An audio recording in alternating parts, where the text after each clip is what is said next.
ಅವರು ಖಾಲಿ ಬುಡ್ಡಿ ಇದೆ. ಏನಾಗಿದೆ ದುರಂತ? ಯಾರು ಕೇಳಿದ್ರಿ ಇವ್ರಿಗೆ?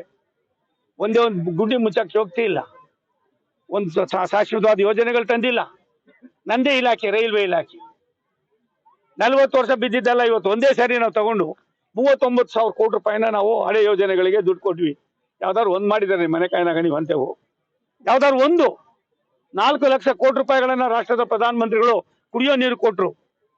ಕರ್ನಾಟಕಕ್ಕೂ ಕೂಡ ನಾವು ಸಾಕಷ್ಟು ದುಡ್ಡು ಕೊಟ್ಟು 20ನೇ ಸ್ಥಾನದಲ್ಲಿ ಇದ್ದೀರಿ ನೀವು.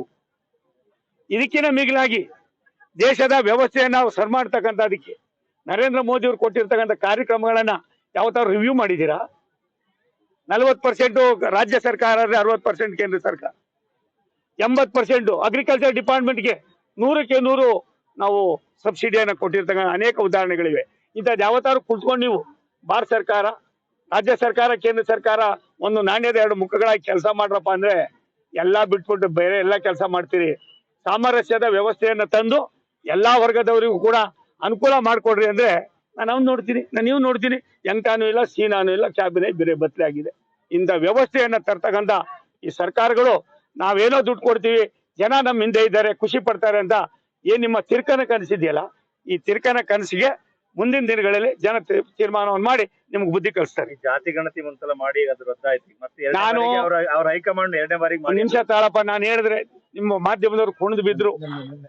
ಇವತ್ತಲ್ಲ, ಮೊನ್ನೆ ನಾನು ಅದು ಆದ ತಕ್ಷಣ ಹೇಳಿದೆ, ಇದು ಅವೈಜ್ಞಾನಿಕವಾಗಿದೆ, ಇದನ್ನ ತಿರಸ್ಕಾರ ಮಾಡಿ ಸಿದ್ದರಾಮಯ್ಯನವರೇ ಇನ್ನೊಂದು ಒಳ್ಳೆ ಇತಿಹಾಸಕ್ಕೆ ಬರ್ತೀರಿ, ನೀವೇ 6 ತಿಂಗಳಲ್ಲಿ ಇದನ್ನ ಕ್ಯಾನ್ಸಲ್ ಮಾಡಿ ಹೊಸದಾಗಿ ಮಾಡಿ ಅಂದೆ. ಮಾಡಿದ್ರ?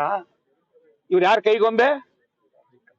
ಅವ್ರ ಹೈಕಮಾಂಡ್ ಕೈಗೊಂಬೆ. ಯಾವ್ದಾದ್ರು ದೇಶದಲ್ಲಿ ಒಂದು ಕ್ಯಾಬಿನೆಟ್ ತೆಗೆದಂತ ತೀರ್ಮಾನ, ಸರ್ಕಾರ ತೆಗೆದುಕೊಂಡ ತೀರ್ಮಾನವನ್ನ, ಸರ್ಕಾರದಲ್ಲಿ ಇರ್ತಕ್ಕಂಥದ್ದು ಸರ್ವೋಚ್ಚ ಕ್ಯಾಬಿನೆಟ್, ಅಲ್ಲಿ ನೀವು ಮಾಡ್ಬೇಕಾದನ್ನ ಎಲ್ಲೋ ಕುಳಿತುಕೊಂಡು ರಾಹುಲ್ ಗಾಂಧಿ ಹೇಳಿದ್ರು, ಇನ್ನೊಬ್ಬ ವೇಣುಗೋಪಾಲ್ ಹೇಳಿದ್ರು ಅಂತ ನೀವು ಮಾಡಿ ಇಡೀ ಕರ್ನಾಟಕದ 6.5-7 ಕೋಟಿ ಜನರಿಗೆ ಅವಮಾನ ಮಾಡ್ತಾ ಇದ್ದೀರಿ ಕಾನೂನು ಚೌಕಟ್ಟಿನಲ್ಲಿ.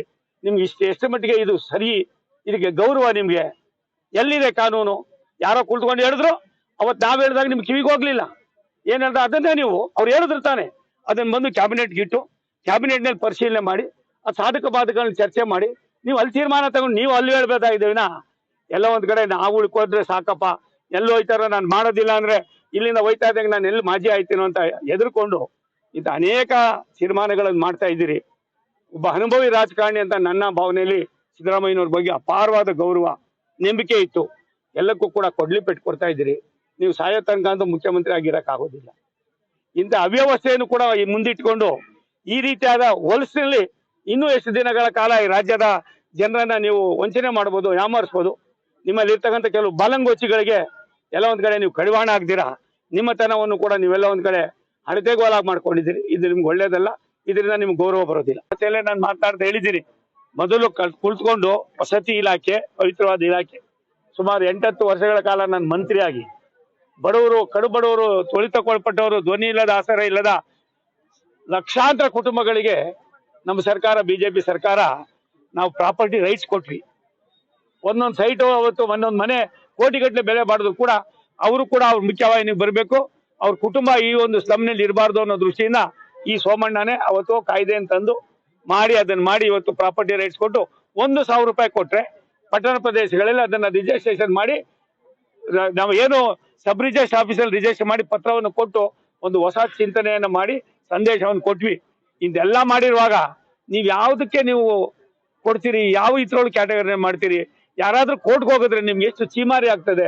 ಅನಾವಶ್ಯಕವಾಗಿ ಒಂದು ಸಮಾಜವನ್ನು ಇನ್ನೊಂದು ಸಮಾಜದ ಮೇಲೆ ಯಾಕೆ ಎತ್ಕಡ್ತೀರಿ? ಇದೇನಾ ನಿಮ್ ಚಾಳಿ? ಇದಕ್ಕೆ 125 ವರ್ಷ ಬೇಕಾ ಕಾಂಗ್ರೆಸ್ಗೆ? ಇಂಥ ಕಾಂಗ್ರೆಸ್ ಈ ದೇಶದಲ್ಲಿ ಇದೆ ಅನ್ನೋದಕ್ಕೆ ಹೇಳ್ಕೊಳ್ಳೋದಕ್ಕೆ ನಮ್ಗೆ ಅಸಹ್ಯ ಆಯ್ತದೆ.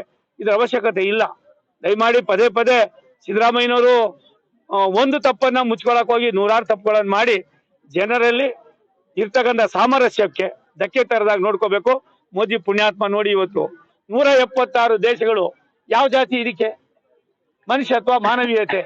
ಇಂಥ ಕೆಲಸ ಮಾಡ್ರ ಯಾರು ನಿಮ್ಮ ಮನೆ ಕಾಯನಾಗ ಅಂದ್ರೆ ಅವೆಲ್ಲ ಬಿಡ್ತಾರೆ, ಬೇರೆ ತೌಡು ಕೊಟ್ಟೋ ಕೆಲಸ ಮಾಡ್ತಾರೆ.